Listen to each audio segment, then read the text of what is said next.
j'aimerais dire qu'au-delà de la personne du prophète Élie Pada, au-delà de tout ce qui se dit, et au-delà de tout ce qu'on entend, au-delà de tout ce qu'on écrit, il y a quelque chose de fondamental qui est en train de se passer.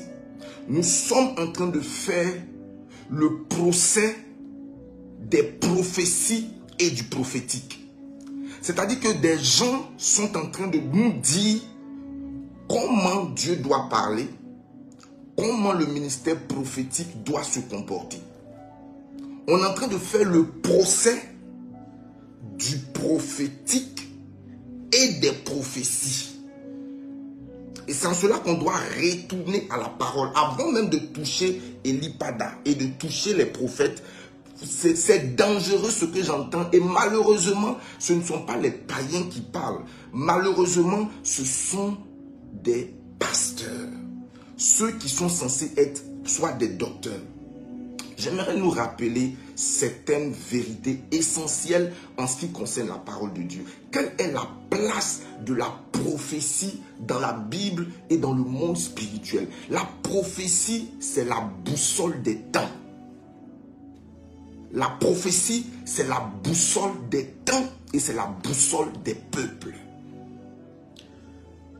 La prophétie est comme une boussole par laquelle on peut s'orienter.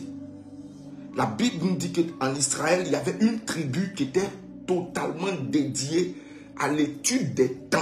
La lecture des temps, afin de savoir ce que Israël devait faire. On appelait cette tribu-là la tribu d'Issachar. Donc la prophétie est un atout et non pas une menace. Naviguer à vue, c'est dangereux. Naviguer à vue, c'est dangereux. Avoir dans sa nation des hommes et des femmes qui reçoivent, qui entendent de Dieu pour l'avenir et pour le futur, c'est une bénédiction et non pas une menace. Et on ne doit pas se comporter comme si ceux qui entendent de Dieu, ceux qui parlent de la part de Dieu, sont de nature à perturber l'ordre. Ce n'est pas vrai. Une prophétie est un atout et non pas une menace. Un prophète de Dieu est une bénédiction. Il faut le comprendre. Avoir dans son pays, avoir dans notre nation, un homme de Dieu ou des hommes de Dieu qui parlent des événements mondiaux, qui parlent des événements panafricains, avec détail et précision. Je dis bien, avec détail et précision, nous devons célébrer le nom du Seigneur parce qu'il s'est souvenu enfin de notre terre. Mais avant cela, vous savez, dans le ministère, le rôle des pasteurs, c'est de conduire. Le rôle du pasteur, c'est de diriger. Le rôle du pasteur, c'est de paître. Le rôle de l'apôtre, c'est de bâtir. C'est de bâtir. Bâtir des églises, bâtir des communautés. Ça, c'est le rôle des apôtres. Le rôle des évangélistes, c'est de gagner des âmes. C'est de gagner des peuples. Retourner le cœur des gens vers le Seigneur. Et puis, le rôle des docteurs, c'est d'éclairer. C'est-à-dire, le docteur enlève la confusion. Le docteur est un éclaireur. Il enlève, il simplifie les concepts compliqués. Il apporte la lumière. C'est le rôle de l'enseignant d'éclairer, d'établir des vérités. Et puis le rôle du prophète, c'est de voir, c'est d'entendre. Le rôle du prophète, c'est d'avertir. Donc, si un prophète ne prophétise pas, si un prophète ne voit pas, si un prophète n'entend pas, il devient inutile comme du sel sans saveur. Il devient inutile comme du sel sans saveur. Il devient inutile comme un véhicule sans carburant. Car le rôle du prophète, justement, c'est d'entendre. Que reproche-t-on à l'homme de Dieu? De ne pas voir les numéros de téléphone, les sous-vêtements, des choses comme cela, et qu'il s'adresse au monde, au pays, C'est ce qu'on lui reproche. Est-ce que c'est ce qu'on lui reproche? À un moment donné, il faut être sérieux. À un moment donné, il faut être véritablement sérieux. Il faut être sérieux, sérieux, sérieux et sérieux avec le Seigneur. Malheureusement, ce sont les docteurs, souvent même des responsables de fédérations ou d'organisations pastorales qui se mettent à vilipender quelqu'un de la corporation. Si vous êtes prêt, si vous êtes proche du pouvoir, si vous êtes véritablement proche des tenants du pouvoir, vous devez même leur dire que dans notre corporation, là, au milieu de nous, il y a quelqu'un à qui Dieu parle avec précision. Parce que, avant de revenir sur le prophétique, parce que, comme je le dis, pour moi, c'est le procès du prophétique qui est en train de se jouer en ce moment. Le procès des prophéties et du prophétique.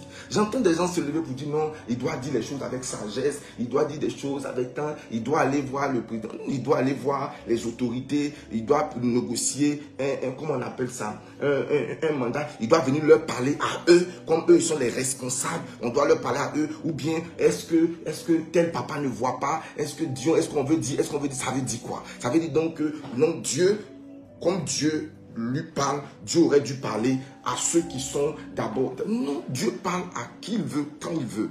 Et puis il y a des prophéties qui sont des prophéties personnelles. Moi, je ne connais pas cet homme de Dieu, je l'ai connu à la faveur de sa prophétie ou alors de ses prédictions sur la mort du président Bédier. C'était sans ambiguïté, c'était clair, c'était limpide, c'était précis. C'est vrai que mon frère Mohamed avait prophétisé, mais pour lui, c'était emballé. Mais lui, il avait prophétisé avec précision. Précision. Ok.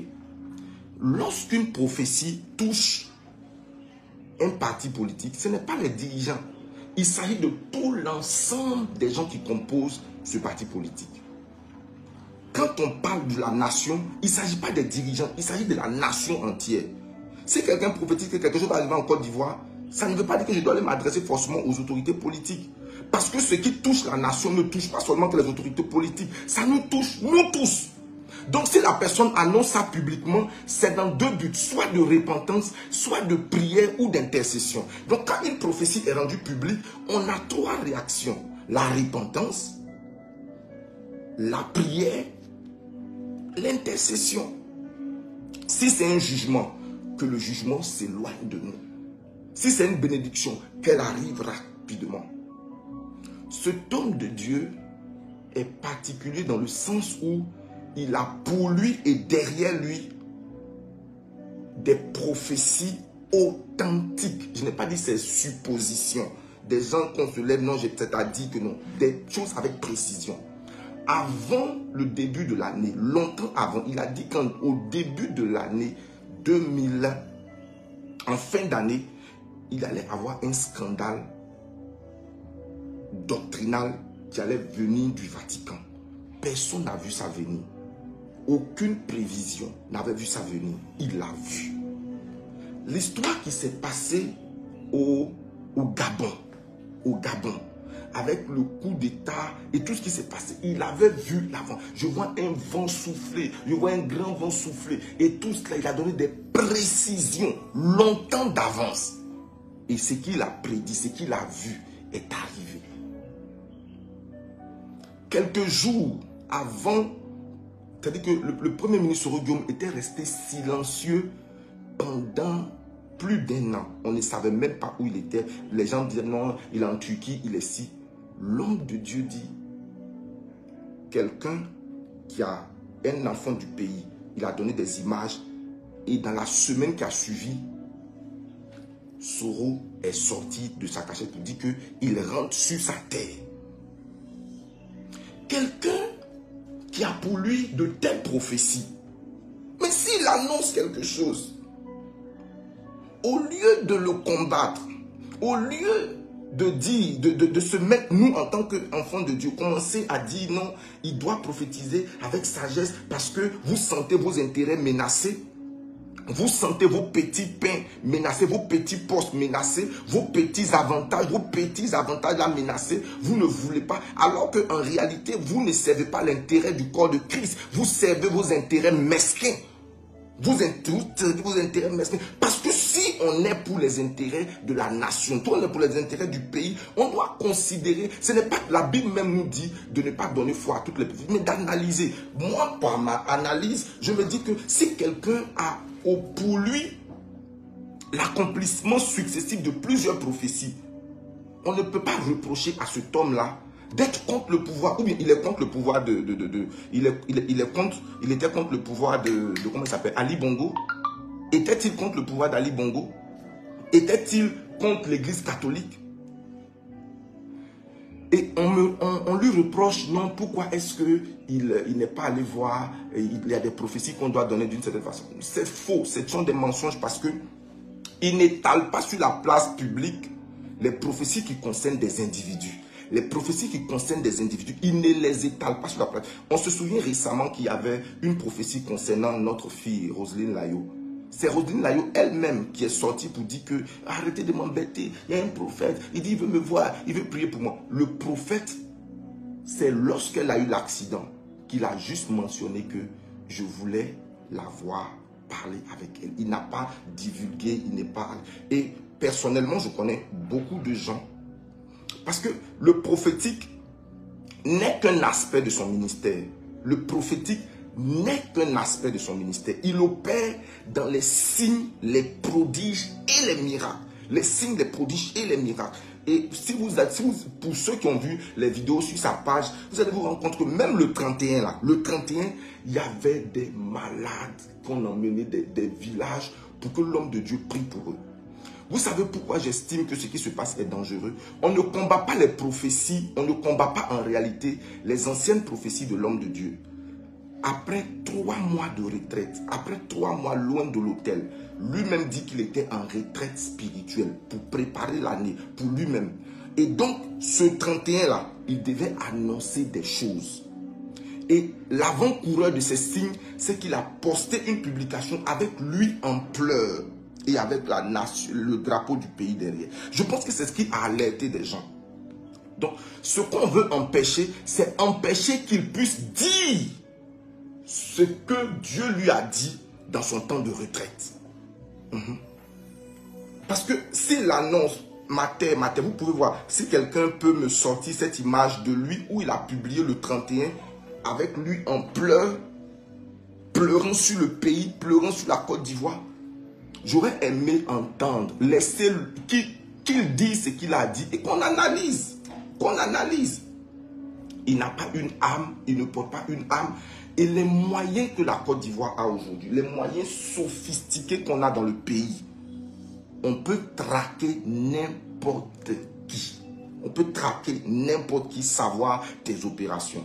Donc on peut clairement savoir s'il a des accointances politiques, s'il a des accointances, s'il a des velléités de coups d'État et que les révélations qu'il a là, ça là même, c'est même pas juste. Comme on peut dire que non, j'entends un homme de Dieu dire, non, si tu prophètes, on va venir te demander, on doit t'appeler à la police pour te demander, est-ce que tes informations là, tu reçois ça d'un parti politique, tu reçois ça de Soro Guillaume bien de temps. Mais les autres prophéties qu'il a reçues, il a reçu ça de qui? Les autres prophéties qu'il a reçues, qu'il a dit, qui sont avérées là, il a reçu ça de qui? On veut empêcher, on veut museler les prophètes. On veut intimider les prophètes. On veut intimider les prophètes de Dieu. Pardonnez. On veut intimider ceux qui entendent et qui parlent de la part du Seigneur.